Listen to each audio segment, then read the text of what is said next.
Election سے 2 دن پہلے کی سب سے بڑی خبر، وہ امیدواران جنہیں پاکستان تحریک انصاف نے آزاد حیثیت سے نامزد کیا تھا اور وہ الیکشن میں حصہ لے رہے تھے، ان کی دستبرداری کا سلسلہ شروع ہو چکا ہے۔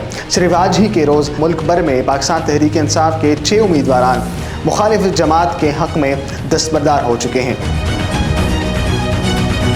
N33 سے نوشہرہ سے پاکستان تحریک انصاف کے امیدوار سید احمد شاہ پرویز خٹک کے حق میں دستبردار ہو گئے۔